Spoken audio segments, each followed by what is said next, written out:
Eduardo, in a moment of anger, made the most terrible decision of his life, to fire the only person who truly loved his daughters.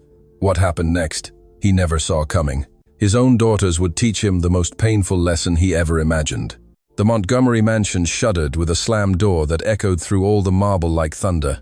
Edward Montgomery, his face contorted with fury, descended the grand staircase 2 steps at a time, his voice cutting through the morning air like a knife. "Chloe, get in here immediately." In the backyard, where golden sunbeams filtered through the leaves of ancient maple trees, Chloe Harrison looked up from the small sandcastle she was building with Isabella and Sophia. The 3 girls froze, as if time itself had decided to stop before the approaching storm. "Daddy sounds really angry," Sophia whispered, her big eyes filling with tears as she clung to Chloe's arm. The 5-year-old had learned to recognize those tones, the same ones that preceded nights of silent crying. Isabella, with the premature wisdom of her 8 years, stood protectively in front of her younger sister. "Don't worry, Sophie. Chloe hasn't done anything wrong." But there was something in her voice, a barely perceptible crack, that revealed her own fear. Edward's furious steps resonated closer and closer. Chloe wiped the sand from her hands with slow, deliberate movements, as if every extra second could prepare the girls for what was coming. In her 2 years caring for the little Montgomery girls, she had seen Edward in many states stressed, distant, melancholic, but never like this, never with that coldness that chilled one to the bone. "Ladies, please go inside," Chloe murmured with a forced smile that failed to hide the tremor in her voice. "No," Sophia cried, clinging tighter. "We don't want Daddy to yell at you. You're good." Edward appeared in the sliding doorframe, and the image he presented was devastating. His perfectly combed hair was disheveled, his shirt wrinkled, and in his eyes there was something Chloe had never seen, a coldness that pierced her like an ice dagger. Isabella, Sophia, inside. "Now." "But Daddy, we were playing with Chloe," and Isabella began. "I said, inside." Edward's roar made even the birds in the trees take flight in a flurry of wings. The girls flinched, as if they had been slapped. Sophia began to cry, those heart-wrenching sobs that can only come from a frightened child's chest. "I don't want to." "Chloe, don't go." Chloe slowly stood up, instinctively placing herself between Edward and the girls. "Mr. Montgomery, please don't yell at them. They haven't done anything." "Oh, haven't they?" Edward's laugh was like broken glass. "They haven't done anything? Then how do you explain my 8-year-old daughter knowing more about finances than some of my employees? How do you explain Isabella asking me yesterday why Uncle Richard says Daddy is going to lose everything?" Color drained from Chloe's face. I don't know what you're talking about. Don't lie to me." Edward took another step closer, and for the first time in 2 years, Chloe felt real fear. "Do you think I'm stupid? Do you think I don't know you've been listening to my phone conversations? That you've been filling my daughters' heads with information that doesn't concern them?" Isabella stepped forward with a heart-breaking bravery. "Daddy, stop. Chloe hasn't done anything wrong. We ask her things because you're never here." The silence that followed was deafening. Edward stared at his daughter as if she had plunged a sword into his chest. The truth, spoken by an innocent child's small voice, resonated through the garden more forcefully than all his shouts. "Get out," Edward mumbled, but his voice trembled. "Chloe, get out of my house. Sir, please, can we talk? Get out." The explosion was so violent that even Eleanor, the housekeeper, came running from the kitchen. "You have an hour to pack your bags and leave, and I never want to see you near my daughters again." What happened next was etched into the memory of all present, like a wound that would never heal. Sophia lunged at Chloe with a cry that seemed to come from the depths of her broken soul. "No, Chloe can't go. She loves us. She does love us." Isabella, tears streaming down her cheeks, stood in front of her father with a chilling determination. "Daddy, if Chloe leaves, we're leaving too." Edward staggered as if he had received a physical blow. "Isabella, don't be silly. It's not silly," the girl cried, her voice cracking between sobs. "Chloe is the only one who hugs us when we have nightmares, the only one who comes to our school plays, the only one who knows how I like my sandwiches, and that Sophia is afraid of the dark." Eleanor covered her mouth with her hands, tears running down her wrinkled face. In 15 years working for the Montgomery family, she had never witnessed something so heartbreaking. Chloe knelt down and embraced the 2 girls, her own heart shattering into 1,000 pieces. "My darlings, you have to be brave. Yes, you have to take care of each other. Don't go," Sophia pleaded between sobs.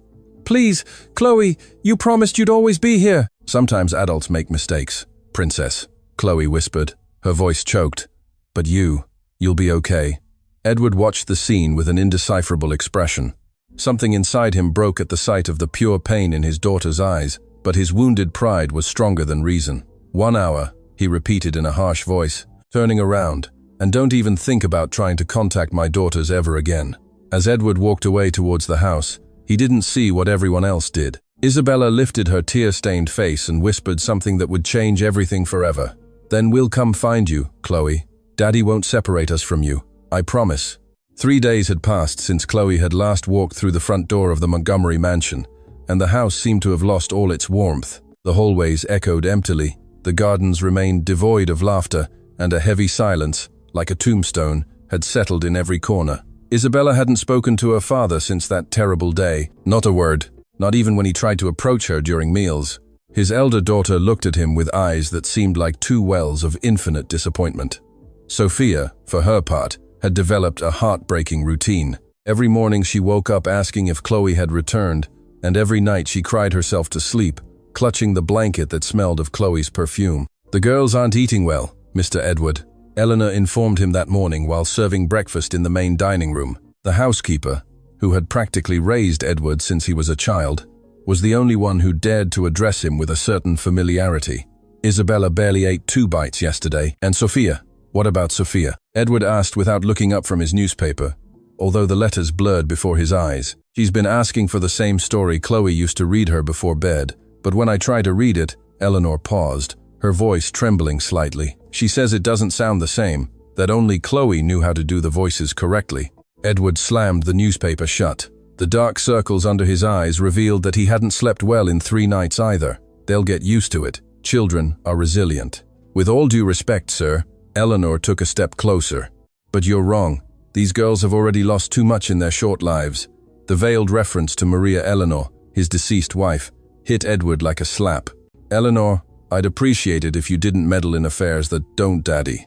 Sophia's desperate cry interrupted the conversation. Both ran to the second floor, where they found the 5-year-old girl in the hallway, completely hysterical, while Isabella tried to calm her. It's gone forever, Sophia sobbed, holding in her little hands the fake pearl necklace Chloe had given her to play princesses. The necklace broke, and now Chloe will never come back. Edward knelt in front of his younger daughter, feeling as if someone was squeezing his heart with an iron fist. Sophia, my love, it's just a necklace. Daddy can buy you a new one. I don't want a new one, the girl cried, rejecting his arms. I want Chloe's, and I want her to come back and fix it. Isabella watched the scene with an expression that went beyond her 8 years. There was something calculated in her gaze, as if she were analyzing every word, every gesture. When her father tried to approach her too, Isabella stepped back.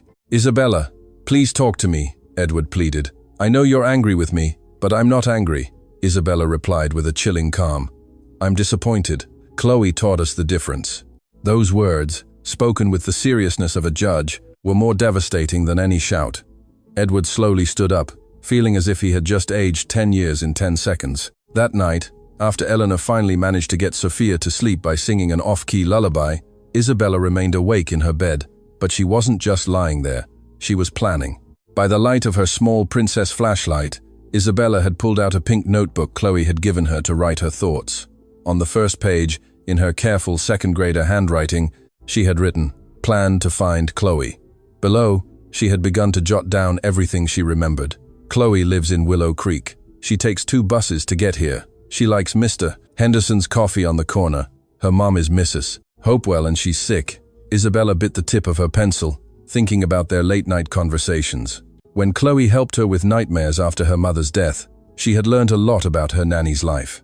Chloe never talked about her problems, but Isabella was observant. She had noticed how sometimes Chloe saved part of her lunch for later, how her shoes were worn but always clean, how she answered phone calls with a worried voice when she thought the girls weren't listening. Isabella? A tiny voice whispered from the bed next to her. Isabella quickly turned off the flashlight. Sophia, can't you sleep? I miss Chloe, the younger girl murmured. Do you think she misses us too? Isabella silently got up and slid into her sister's bed. Of course she misses us. Silly. Then why doesn't she come back? The question, so simple and devastating, made Isabella feel a pressure in her chest. How to explain to a 5-year-old the complexity of adult pride, stubbornness, fear? Because Daddy won't let her. she finally answered with brutal honesty. Sophia snuggled against her older sister. Can we go find her? Isabella nodded, a spark of hope mixed with determination. Would you want to do that, even if it's hard? Yes. Sophia sat up immediately, her big eyes shining in the dark. I want to go find Chloe, and I want her to come back home. Shh. You have to speak softly. Isabella looked towards their bedroom door. This is going to be our secret, okay? We can't tell Daddy or Eleanor or anyone, because it's a secret. Isabella carefully thought about her words. Because sometimes adults don't understand what really matters. They worry about things that aren't important, like pride and being right. But we know Chloe really loves us, right? Yes. Sophia nodded fervently. Chloe is the best. She does pretty braids and she knows how to make monster voices without being scary. Then we have to bring her back, Isabella declared with a determination that would have frightened any adult who heard her. But first, I need you to help me remember everything we know about where Chloe lives. For the next hour, the two girls whispered in the dark, sharing every scrap of information they had gathered about their beloved Nanny's life. Sophia remembered that Chloe always bought bread from a bakery called the Golden Grains. Isabella knew that Chloe studied at night to be a teacher because she wanted to help more children like you. And once, Sophia whispered, when Daddy was yelling on the phone about money, Chloe cried in the bathroom. I saw her, and she said something about needing the job for her mom's medicine. Isabella felt a pang in her heart. Chloe had been worried about money, and her dad had fired her just when she needed it most. Sophia, Isabella took her younger sister's little hands. Do you always trust me? Always, Sophia replied without hesitation. Then tomorrow we're going to start our plan, but you have to promise me you're going to be very, very brave. Can you do that for Chloe? Sophia nodded with such determination that her curls bounced. I promise, I'm going to be the bravest girl in the whole wide world. Isabella smiled in the dark. Then we're going to bring Chloe back, and when that happens, our family will be complete again. What neither of the girls knew was that on the other side of the wall, Edward had been standing for the past 10 minutes, listening to every word through the partially open door. His hands trembled as he silently walked away to his own room. For the first time in 3 days, Edward Montgomery cried. But they weren't tears of self-pity. They were tears of painful understanding. His daughters, 8 and 5 years old, were showing more bravery and determination than he was. They were willing to do what he couldn't, admit he had made the biggest mistake of his life. But pride is a powerful demon, and Edward wasn't ready to face it yet. For now, he could only hold the photograph of his deceased wife and murmur, Maria Eleanor, I don't know how to fix this. I don't know how to be the father they need. In the girls' room, Isabella had again taken out her notebook, and in the dim light of her flashlight, she wrote the first entry of her plan, day 1 of the plan. Tomorrow we're going to ask Eleanor about buses without her suspecting anything. The sun was just beginning to filter through the silk curtains when Isabella woke with the determination of a general preparing for the most important battle of her life. She had slept barely 3 hours, but her mind was more awake than ever. Today would begin the riskiest mission an 8-year-old could imagine, bringing Chloe back. Sophia was still sleeping soundly, hugging Chloe's broken necklace to her chest. Isabella watched her for a moment, feeling a mixture of tenderness and responsibility that squeezed her heart. Her little sister trusted her completely, and that trust was both a gift and an immense burden. Sophia, Isabella whispered, gently touching her sister's shoulder. It's time to begin. The younger girl woke instantly as if she had been waiting for that signal. Are we going to find Chloe now? Shh. Isabella looked towards the door. First, we have to do some scouting. Remember what we talked about last night? Sophia nodded solemnly. I have to act normal, but ask smart questions. Exactly. And if someone asks something weird, what do you say? That I'm just curious because I miss Chloe. Isabella smiled proudly. Her little sister was smarter than adults believed. Perfect. Let's go to breakfast. When they went down to the dining room, they found Edward already seated at the table. But there was something different about him. The dark circles were more pronounced, his posture less erect, and there was a sadness in his eyes that the girls hadn't seen before. Eleanor served coffee with mechanical movements, the general atmosphere of the house, heavy like a damp blanket. Good morning, princesses, Edward murmured, attempting a smile that didn't reach his eyes. Isabella sat down without answering, but Sophia, with the innocence of her 5 years, approached her father. Daddy, do you miss Chloe too? The question fell like a stone into still water. Edward choked on his coffee, and Eleanor dropped the serving spoon with a metallic clatter. Sophia, my love. Daddy's fine, Edward lied, but his voice cracked slightly. But you look sad, Sophia insisted, studying her father's face with that brutal honesty only children possess. Chloe told us that when someone looks sad, it's because they need a hug. Isabella observed the interaction with scientific attention. She could see how Sophia's words pierced her father's defenses like accurate arrows. It was valuable information for her plan. Edward extended his arms towards Sophia, and the girl snuggled against him. For a moment, father and daughter remained embraced in silence. But Isabella noticed something crucial. Her father's hands were trembling. "Eleanor," Isabella said suddenly, "how do people get to Willow Creek from here?" The housekeeper turned, surprised. "Why do you ask that, dear?" Isabella had rehearsed this answer. "At school, we're studying about the different neighborhoods in the city, and I remembered Chloe mentioned she lived there." Edward visibly tensed upon hearing Chloe's name but said nothing. Eleanor sat next to Isabella, her expression softening. "Well, it's a long trip, little one. You have to take 2 buses, the first from the stop near the Grandview Mall." And then Isabella absorbed every word like a sponge, memorizing routes, street names, important references. Sophia, intuitively understanding her role, added seemingly innocent questions. "And how long does it take, Eleanor?" "Almost 2 hours, my love. That's why Chloe had to get up so early to get here." Edward shifted uncomfortably in his chair. That information was new to him too, and something in his expression suggested that every detail about Chloe's sacrifices was like a fresh wound. "And is it dangerous to go alone?" Isabella asked with genuine concern. "For a little girl like you, yes, it would be dangerous," Eleanor replied firmly. "But Chloe knows the way well. She's been making that trip for 2 years. Since Mommy died," Sophia's question caused silence to fall like a tombstone over the table. Edward abruptly stood up, his chair scraping against the marble floor. "I'm finished with breakfast. Eleanor, make sure the girls don't leave the house unsupervised." And with that, he left, leaving a trail of palpable tension in the air. Eleanor watched the girls with a mixture of concern and understanding.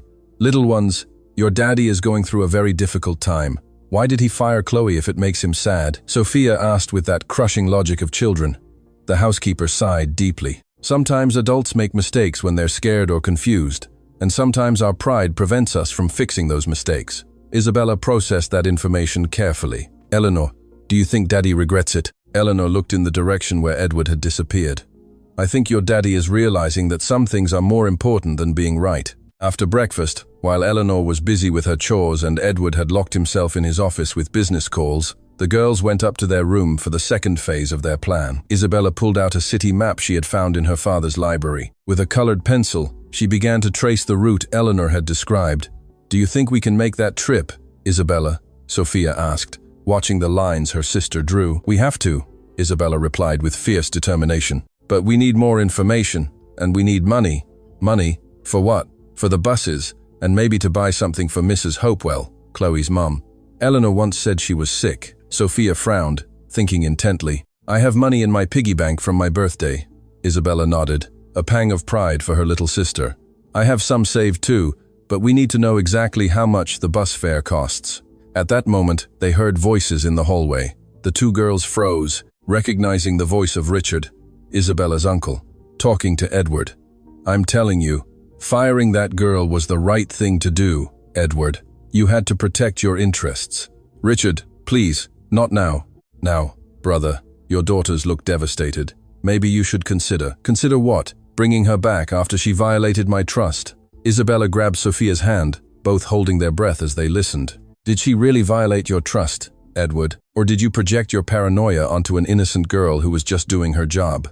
The silence that followed was so tense that the girls could feel it even from their room. "My daughters haven't spoken to me in 4 days, Edward continued, his voice sounding defeated. "Isabella looks at me like I'm a stranger. Sophia cries every night, and I don't know how to fix this." "Then fix it," Richard said firmly. "Find that girl, apologize, and bring her back." "It's not that simple." "Why not?" Another long pause. When Edward spoke again, his voice was laden with a vulnerability the girls had rarely heard. "Because if I admit I was wrong about Chloe, I'll have to admit I've been wrong about a lot of other things too, and I'm not sure I'm ready for that truth." The footsteps moved away down the hallway, but the words lingered in the air like ghosts. Isabella turned to Sophia, her eyes shining with new determination. "Did you hear that?" "Daddy knows he was wrong," Sophia whispered, "but he's too scared to fix it," Isabella completed. "Then we have to be braver than him." Isabella returned to her notebook and wrote a new entry. Day 4 of the plan. Daddy knows he made a mistake, but he needs help being brave. Tomorrow we're going to the Grandview Mall to investigate the buses. If Eleanor asks, we'll say we want to buy something for Father's Day, which is coming up. Sophia watched her sister write, feeling a mix of fear and excitement. Isabella, do you think Chloe will forgive us for taking so long to find her? Isabella put down the pencil and looked at her younger sister with a seriousness that went beyond her years. Chloe forgives us for everything, Sophia. She truly loves us. That's why we have to bring her back, not just for us, but to teach Daddy what it means to love unconditionally. That night, while Edward remained awake in his office looking at family photographs where Chloe appeared smiling with his daughters, the Montgomery girls slept embraced, dreaming of the day their family would be complete again. But what none of them knew was that Chloe, in her small apartment in Willow Creek, also remained awake, wiping tears from a letter of recommendation she had begun to write to look for a new job. Deep in her heart, she too hoped for a miracle. The Grandview Mall buzzed with typical Saturday morning activity. Entire families strolled between shops, children ran through the aisles, and the aroma of coffee and pastries floated from the restaurant area. To any casual observer, Isabella and Sophia Montgomery seemed like two more girls enjoying a weekend outing with their housekeeper, but the reality was much more complex and dangerous. Remember, girls, Eleanor told them as they walked towards the toy store, you have exactly 1 hour to choose a gift for your dad. After that, we have to go home for lunch. Isabella nodded with a smile she had practiced in front of the mirror that morning. Of course, Eleanor, we just want to find something special for Daddy.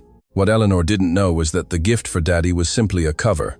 Isabella's real objective was 200 meters away, the bus stop Eleanor had mentioned days earlier. Sophia, Isabella whispered when Eleanor was distracted looking at a jewelry store window. Remember what your job is. The 5-year-old nodded solemnly. I have to keep Eleanor busy while you go investigate the buses. Exactly. And if something goes wrong, pretend you feel sick and start crying, so I have time to get back. Isabella felt proud and terrified at the same time. Her younger sister had become her perfect accomplice, but the enormity of what they were planning was beginning to overwhelm her. They were talking about running away from home, traveling alone through the city, looking for someone in a neighborhood they didn't know.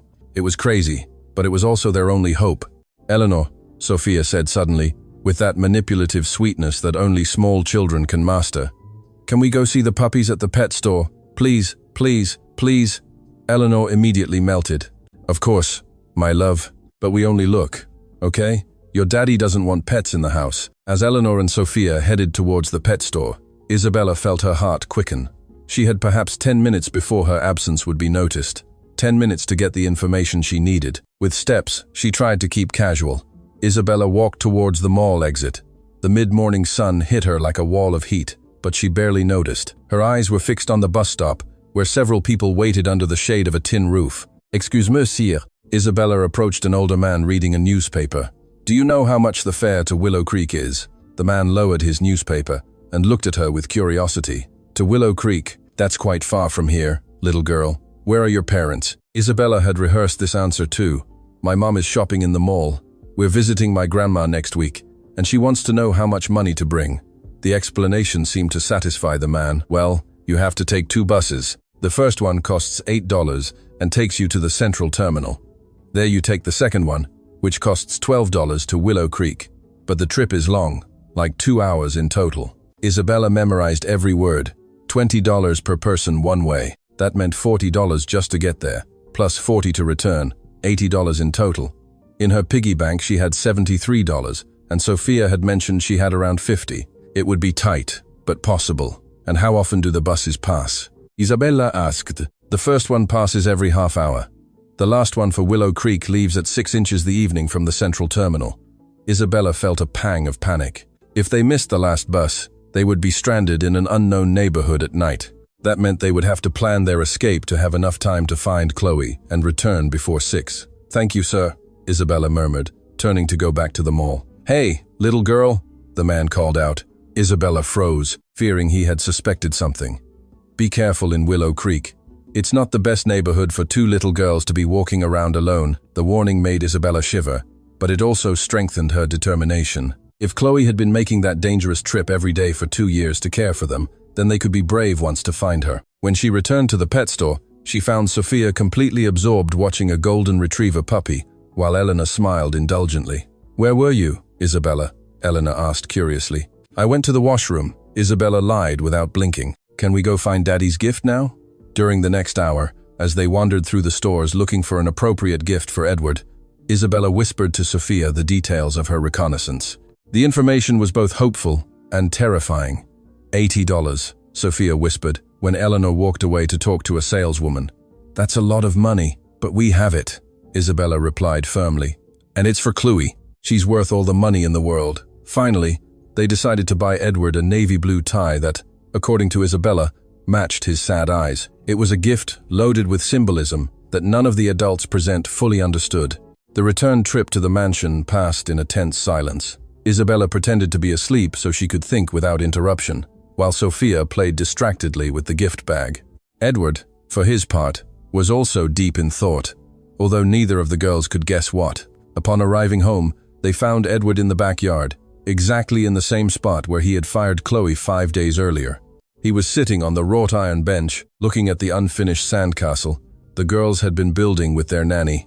"Daddy!" Sophia ran towards him with the gift in her hands. "We bought you something." Edward received the bag with a smile that didn't reach his eyes. When he unwrapped the tie, something in his expression broke slightly. "It's very beautiful, princesses." "Thank you. Isabella said it was the color of your eyes when you're sad," Sophia commented with that brutal honesty that characterized small children. Edward looked at his elder daughter with a mixture of surprise and pain. "My eyes look sad."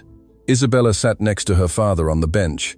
For a moment, her determination wavered at the sight of the genuine vulnerability on his face. "Daddy, do you miss Chloe?"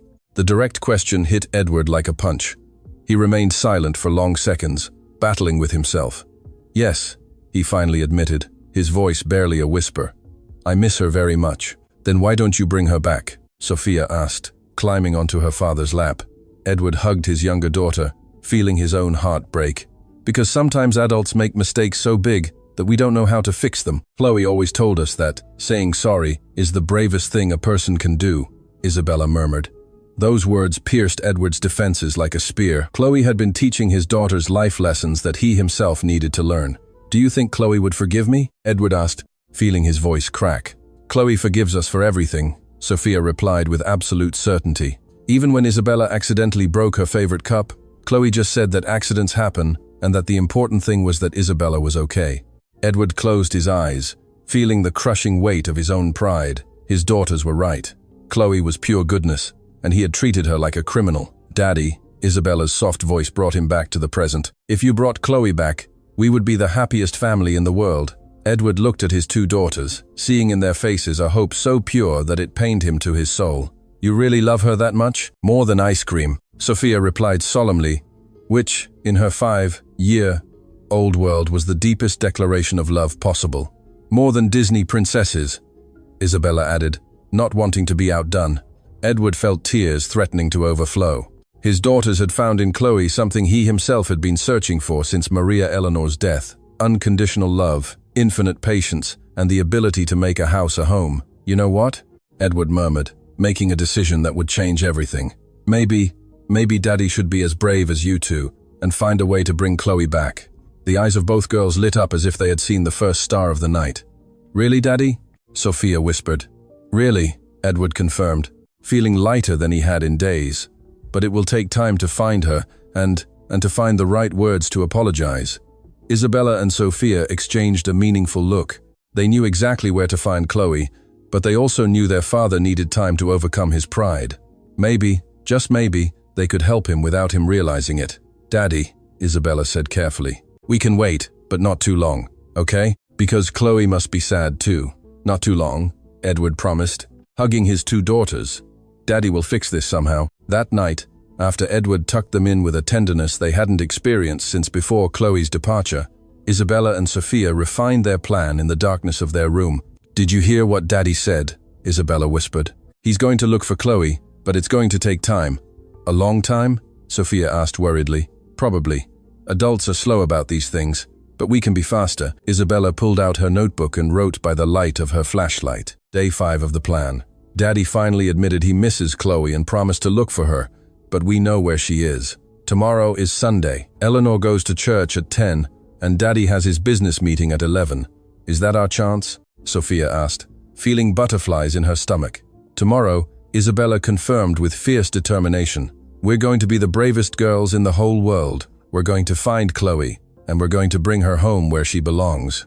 While the girls planned the riskiest adventure of their short lives, Edward remained awake in his room, looking at a photograph of himself with Maria Eleanor and the girls in happier days. In that image, taken just a year earlier, Chloe appeared in the background, smiling as Isabella and Sophia played in her arms. Maria Eleanor, Edward whispered to the photograph, help me have the courage our daughters already have. Help me bring back the person who loves our girls as you love them. Destiny, capricious and mysterious, had set in motion forces that neither Edward nor the girls could imagine. The next day, three hearts desperate to reunite would finally take the path to an encounter that would change their lives forever. Sunday dawned with a clear sky that seemed like a divine promise. Isabella woke with her heart hammering against her ribs like a war drum. Today was the day. After a week of meticulous planning, she would finally set in motion the most important mission of her life, bringing Chloe back. Sophia was already awake, sitting on her bed hugging her small princess backpack. Inside, she had secretly stored 3 chocolate cookies, a bottle of water, and her favorite plush toy, in case Chloe needed comforting when she saw them. Are you scared? Isabella whispered as she dressed in the clothes she had carefully selected. Comfortable jeans, walking shoes, and a blouse with pockets where she had hidden the money. A little bit, Sophia admitted, but more excited. Do you think Chloe will be surprised? Isabella smiled for the first time in days with genuine joy. I think she's going to be so happy she'll cry. From downstairs came the familiar sounds of Eleanor preparing for Sunday service. The tap of heels on marble, the jingle of keys, the closet door closing. Everything was proceeding exactly as Isabella had observed for weeks. Girls, Eleanor called from the kitchen. I'm going to church. Your dad is in his business meeting and will be back at noon. Be good, don't leave the house, and if you need anything, call my cell. Yes, Eleanor. Both girls replied in unison, their voices laden with a feigned innocence that would have fooled anyone. The sound of Eleanor's car fading into the distance was like the starting gun the girls had been waiting for. Now, Isabella whispered. The 2 girls ran to the kitchen, where Isabella had previously located the tin where Eleanor kept money for minor emergencies. With trembling hands, Isabella took out exactly $80, leaving a note written in her neatest handwriting. Borrowed. We will return it. Isabella and Sophia. Is it bad to take money without permission? Sophia asked as she watched her sister. It's borrowed, not stolen, Isabella explained, although she herself felt a knot in her stomach. And it's for something good, to bring our family back. They left the mansion through the backyard gate, the same one Chloe had last exited with her suitcases and a broken heart. Isabella had memorized the route to the bus stop, 15 minutes walking through streets she knew perfectly, then venturing into unknown territory. The sun was already high when they reached the stop, and Isabella felt the first real wave of panic as she saw the number of people waiting. Adults with serious faces, students with huge backpacks, street vendors with their carts, and them 2 little girls who stood out like flowers in a field of cement. Are you sure you know which bus to take? Sophia whispered, clinging to her sister's hand. Isabella discreetly pointed to a blue and white bus approaching. That one. The man told me to look for line 47. When the bus stopped with a screech of brakes and a cloud of black smoke, Isabella felt as if she were about to cross a portal to another world. The doors opened with a pneumatic hiss, and passengers began to board in a seemingly chaotic mass. 2 tickets, please, Isabella said to the driver, trying to make her voice sound more mature than it was. The driver, a man with a gray mustache and a tired expression, looked at them curiously. Where are your parents, girls? Isabella had rehearsed this answer too. Our grandma is waiting for us at the central terminal. Our parents couldn't come with us because they're working. It was a lie, but a desperate one. The driver studied their faces for what seemed like an eternity, then shrugged and accepted the $16. Sit near the front and don't get separated, he warned them with unexpected kindness. The ride on the first bus was a mix of terror and fascination. Isabella watched out the window as the familiar city of her childhood gradually transformed into unknown landscapes. Tall, modern buildings gave way to more modest constructions. Manicured gardens became vacant lots, and paved streets began to show potholes and cracks. Sophia remained silent for most of the journey, her big eyes absorbing every detail of this new world unfolding before her. Occasionally, she snuggled closer to Isabella when the bus braked abruptly or when passengers who seemed particularly intimidating boarded. Much longer? Sophia asked after 40 minutes of travel. Isabella consulted the map she had drawn in her notebook. The driver said he would tell us when we reached the central terminal. 20 minutes later, the driver shouted, "Central terminal, last stop." Isabella grabbed Sophia's hand, and they got off the bus into a world completely different from anything they had ever known. The central terminal was an organized chaos of sounds, smells, and movement. Hundreds of people moved in all directions. Vendors shouted their products. Buses arrived and departed in a cacophonous symphony of engines and horns. "Isabella, this is scary," Sophia murmured, pressing against her older sister. "It's just different," Isabella replied with more confidence than she felt. "Chloe comes here every day. If she can do it, so can we." Locating the correct bus for Willow Creek proved more difficult than Isabella had anticipated. There were dozens of buses, each with destinations written in small, blurry letters on their windshields. After 20 minutes of searching and several questions to people who seemed in perpetual hurry, they finally found the correct line. The second bus was notably older and more dilapidated than the first. The seats had frayed upholstery, the windows were opaque from years of dust and use, and there was a persistent smell of diesel and human sweat. But for Isabella and Sophia, it might have been a golden carriage, because it was taking them towards Chloe. "How are we going to find Chloe's house when we get there?" Sophia asked as the bus entered the narrow streets of Willow Creek. Isabella pulled out her notebook and showed a page where she had written all the information she had managed to gather. "We know she lives near the Golden Grains Bakery, and Eleanor once mentioned her house had a green door. If we ask for Mrs. Hopewell, someone will help us." Willow Creek was a world entirely different from the Montgomery mansion. The houses were small and close together, painted in bright colors that seemed to defy the surrounding poverty. Children played in the streets without adult supervision, music spilled from open windows, and there was a sense of community that Isabella had never experienced in her neighborhood of high walls and private gardens. "Next stop, Golden Grains," the driver shouted. The girls got off the bus with trembling legs, both from nerves and the 2-hour journey. The Golden Grains Bakery was right across from the stop, exactly as Eleanor had described, and the aroma of freshly baked bread filled the air with an almost maternal warmth. "Excuse me, sir." Isabella approached the baker, a robust man with an apron covered in flour. "Do you know Chloe Harrison? She lives around here with her mom, Mrs. Hopewell." The man's face immediately lit up. "Of course I know Chloe. She's a very good girl. Always buys bread for her mom." "Are you family?" "We're special friends," Isabella replied, technically not lying. "Could you tell us where she lives?" The baker pointed to a narrow street that led away from the main stop. 3 blocks down that street, turn left, and it's the house with the green door. Number 23. But his expression grew concerned. "Are you alone?" "Where are your parents?" "They're picking us up later." Isabella lied again, hating to do so, but knowing she had no choice. Following the baker's directions, Isabella and Sophia walked through streets that seemed straight out of a storybook. There were flowers in makeshift pots, clothes hanging on lines stretched from window to window, and a sense of authentic life that contrasted dramatically with the sterile perfection of their own neighborhood. "There," Isabella whispered, pointing to a small, single-story house with a mint green wooden door. Number 23. Both girls stopped in front of the house, feeling the weight of what they were about to do. They had traveled for hours. They had lied. They had borrowed money, all to get to this moment. "What if Chloe doesn't want to see us?"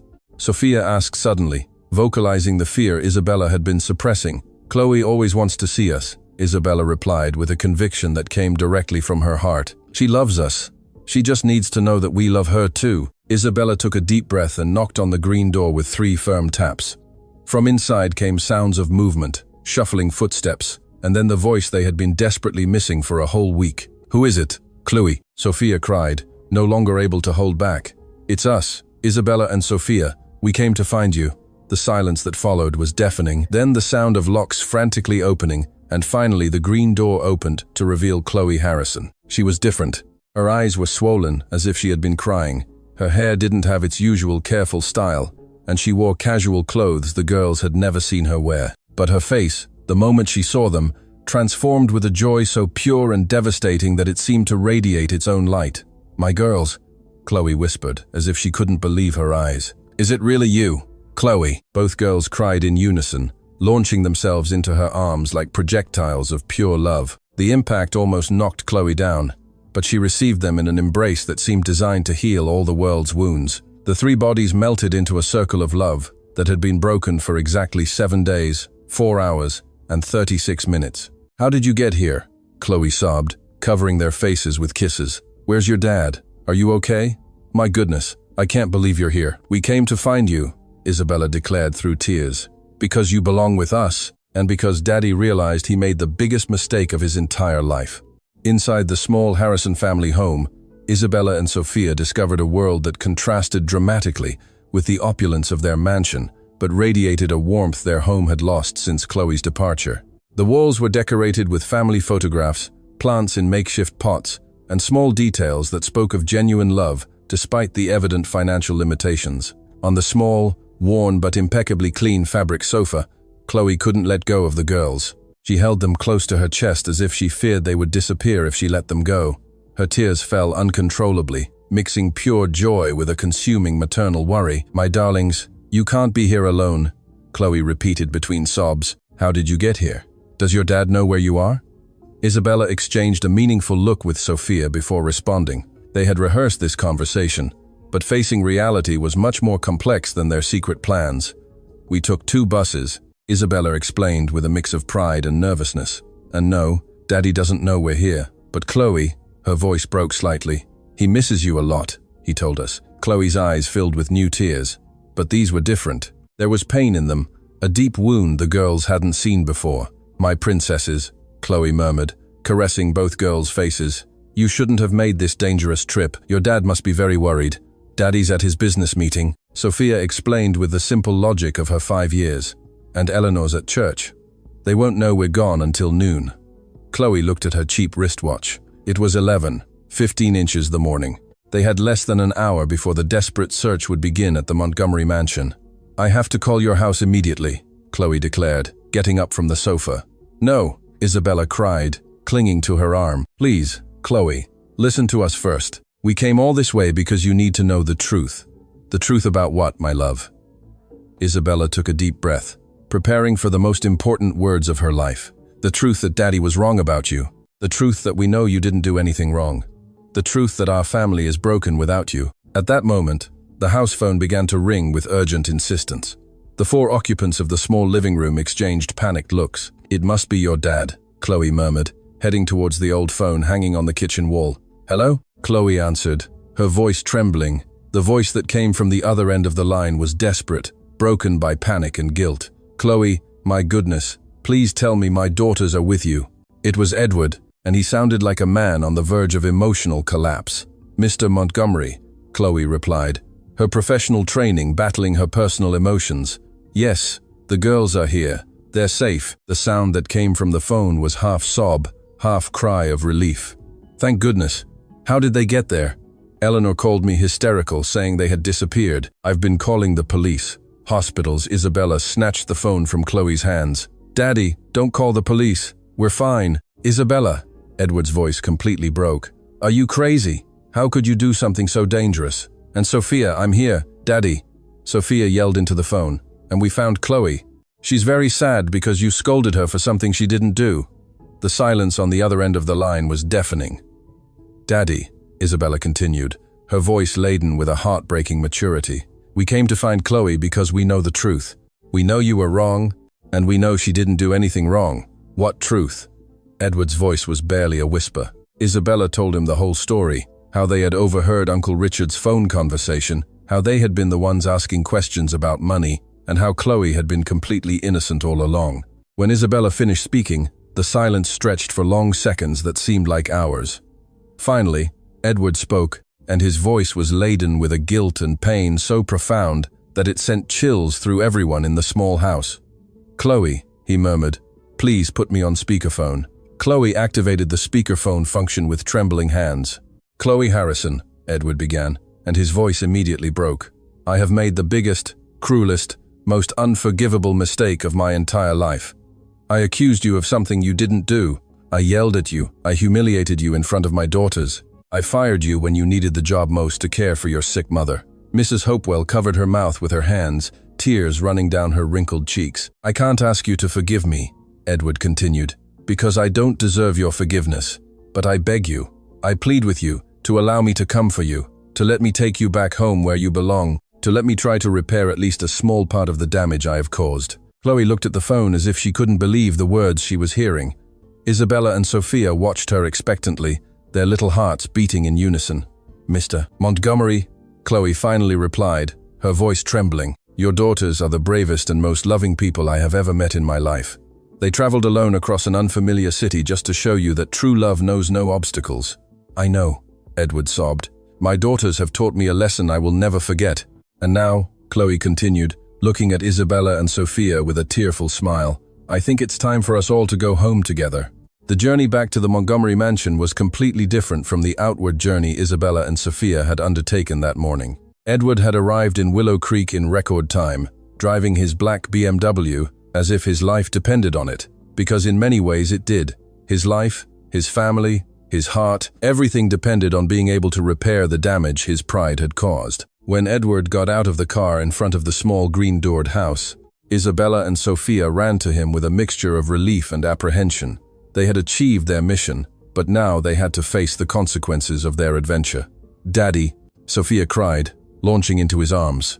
"We found Chloe, and she says she forgives us for taking so long to find her." Edward hugged his daughters with desperate intensity, as if he wanted to absorb them back into safety. But over their heads, his eyes were fixed on the figure standing in the doorway of the house, Chloe, looking more vulnerable than he had ever seen her, but also more beautiful, because she radiated the dignity of a woman who had been unjustly accused and finally vindicated. "Chloe," Edward murmured, his voice laden with an emotion he hadn't felt since his wife's death.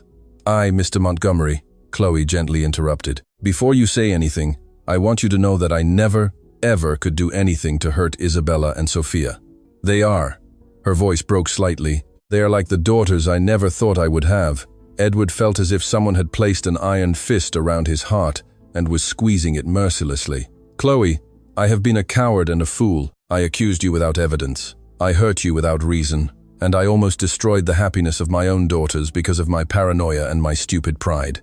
At that moment, Mrs. Hopewell appeared in the doorway, leaning on her cane. Despite her evident physical fragility, there was a strength in her eyes that made Edward feel like a child being scolded by his grandmother. "You must be the father of these little angels," Mrs. Hopewell said in a voice that combined maternal warmth with unwavering firmness. "I am Hopewell Harrison, Chloe's mother." Edward approached the older woman respectfully. "Mrs. Harrison, I have no words to apologize for the pain I have caused your daughter.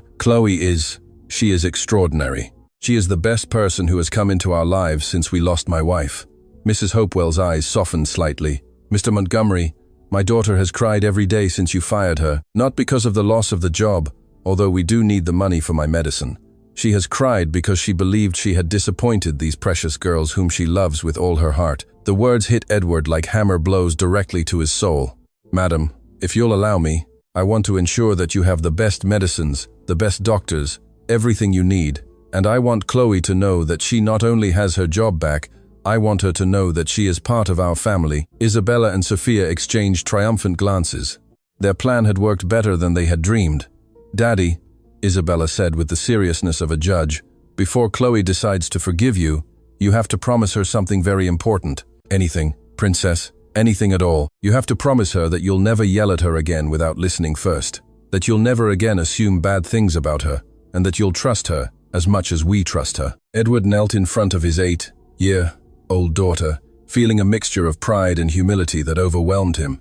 "Isabella, I promise all that and more. I promise I will be the man you deserve as a dad, and that Chloe deserves as an employee, as family."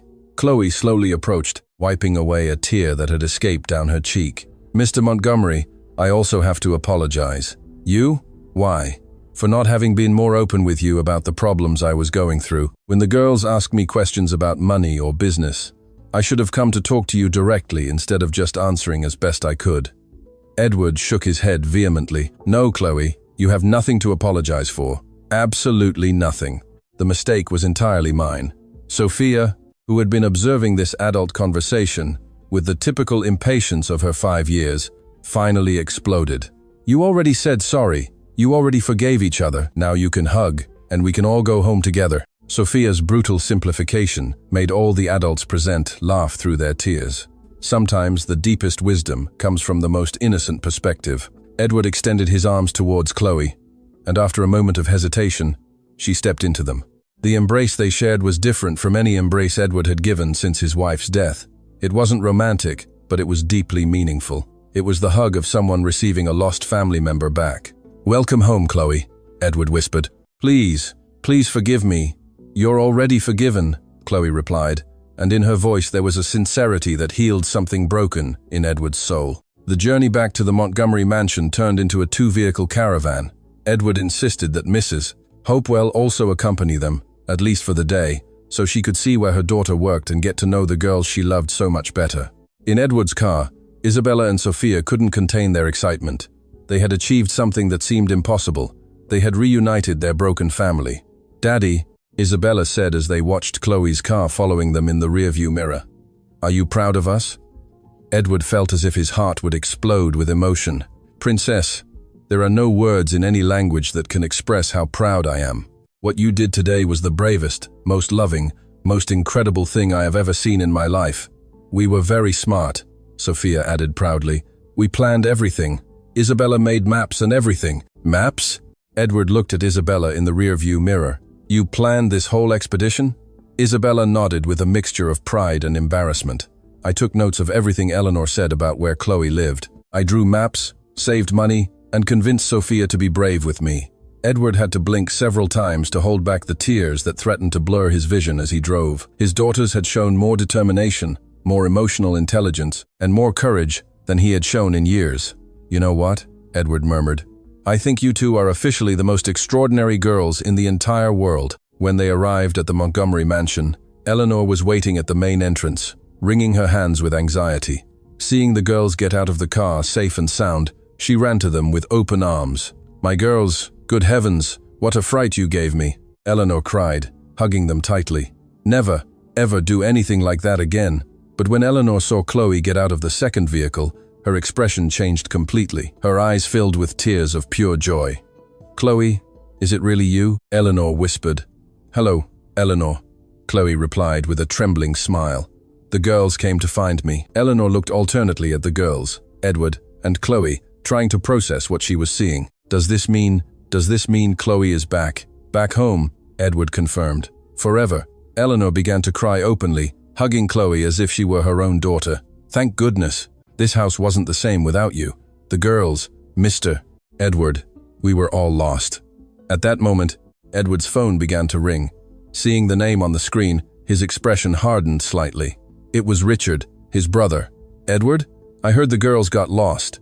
Are they okay?" "They're perfectly fine, Richard, and I have news for you." Edward proceeded to tell his brother the whole story, how Isabella and Sophia had overheard his phone conversation, how they had been the source of the questions about money, and how Chloe had been completely innocent from the beginning. The silence on the other end of the line was long and uncomfortable. "Edward," Richard finally murmured, "I'm so sorry. I should have been more careful with my conversations." "Richard, we all make mistakes, but I made the biggest mistake by not trusting someone who had proven herself trustworthy for 2 whole years." After hanging up, Edward found Chloe in the backyard, exactly in the same spot where the horrible scene had occurred a week earlier. But now, instead of tears of pain, Isabella and Sophia laughed as they showed Mrs. Hopewell the unfinished sandcastle they had left behind. "You know what's the most incredible thing about all this?" Edward asked Chloe as they watched the girls play. "What?" "That my 8 and 5-year-old daughters taught me more about love, forgiveness, and bravery in 1 week than I had learned in 45 years of life." Chloe smiled, wiping away a tear. "Mr. Edward, they learned those lessons because they already carried them in their hearts. You and your wife raised them well. Maria Eleanor would be proud of them," Edward murmured, "and I think she would be proud of me for finally doing the right thing." That night, for the first time in a week, the Montgomery mansion again sounded like a real home. There was laughter in the dining room, lively conversations, and that warm feeling that only a united family can create. During dinner, Mrs. Hopewell told stories from when Chloe was little, making Isabella and Sophia laugh until their stomachs hurt. Edward watched the scene with a gratitude so profound that it pained his chest in the most beautiful way possible. "Chloe," Edward said as dessert was being served, "I want to make you a proposition." Everyone at the table fell silent, expectant. "Instead of just being Isabella and Sophia's nanny, would you like to officially be part of our family, not just as an employee, but as the older sister I never had, as the aunt my daughters deserve, as the daughter I know Mrs. Hopewell is proud to have?" Chloe was speechless, tears streaming freely down her cheeks. "Does that mean you're never going to leave again?" Sophia asked, her eyes shining with hope. "That means," Chloe replied, "you've gained an Aunt Chloe for life." Isabella and Sophia screamed with joy, jumping from their chairs to hug Chloe from both sides. "But that's not all," Edward continued. "Chloe, I want Mrs. Hopewell to move in here too. We have plenty of rooms, and I want her to receive the best possible medical care. You two have taken care of us. Now, we want to take care of you." Mrs. Hopewell covered her mouth with her hands, overwhelmed by the unexpected generosity. "Mr. Edward," the older woman murmured, "we don't know how to thank you, Mrs. Hopewell." Edward replied with a genuine smile. "You gave us the most valuable thing there is, a person who loves our daughters as if they were her own. We are the grateful ones." 1 week later, the Montgomery mansion had been completely transformed. Not only had it regained its warmth, but it had gained new dimensions of love and joy. Mrs. Hopewell had settled into the guest room on the first floor, where she received daily visits from medical specialists Edward had hired. Her condition had improved remarkably with proper treatment, and the peace of mind of knowing her daughter was safe and happy. Chloe had agreed to move into the second-floor suite that had previously been a storage area, but which Edward had completely renovated. It wasn't just a room. It was a home within a home where Chloe could have her private space but remain an integral part of the family. Days later, Edward organized a special dinner. He had invited Richard and his family, Eleanor and her children, and had transformed the main dining room into a celebration hall. "Tonight," Edward announced as everyone sat around the extended family table, "I want to toast to the two bravest people I know." Edward raised his glass, looking directly at Isabella and Sophia. "My daughters taught me that true love doesn't stop at obstacles, that family isn't defined by blood but by heart, and that sometimes the smallest acts of bravery can create the greatest miracles." To Isabella and Sophia, Richard toasted, raising his own glass. "The girls who saved their entire family." "To Aunt Chloe," Sophia added, raising her juice glass, "who always forgives us for everything and loves us, even when we're mischievous." "To Daddy, who learned to say sorry," Isabella declared with wisdom that went beyond her 8 years, "and to families who reunite when we least expect it." As everyone toasted and laughed, Edward felt a familiar presence. For a moment, he could swear he saw Maria Eleanor sitting in the empty chair at the end of the table, smiling with approval at the extended family that had grown around their daughters. Weeks later, when the new family routine had fully settled, Edward found a note on his desk. It was from Isabella, written in her careful second-grader handwriting. "Dear Daddy, thank you for being brave too. Mommy would be proud that our family is now bigger and happier than before. I love you, Isabella. P.S. Sophia wants to add that Aunt Chloe makes the best sandwiches in the entire universe, including other planets."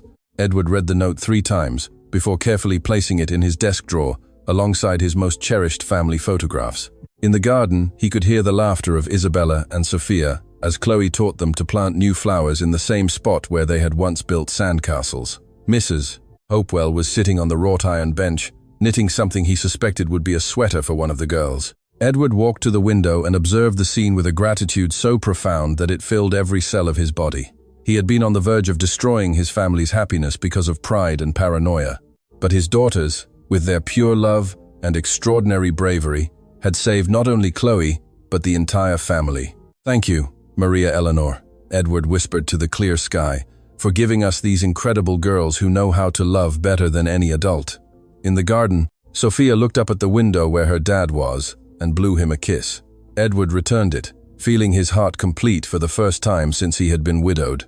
The Montgomery family had learned that the most painful mistakes can become the most beautiful blessings when love is strong enough to overcome pride, and when the bravery of the little ones can heal the deepest wounds of the adults. Isabella closed her diary that night with a final entry: "Mission accomplished. Aunt Chloe is home forever. Grandma Hopewell is healthy. Daddy learned to say sorry, and we proved that little girls can do really big things when they truly love."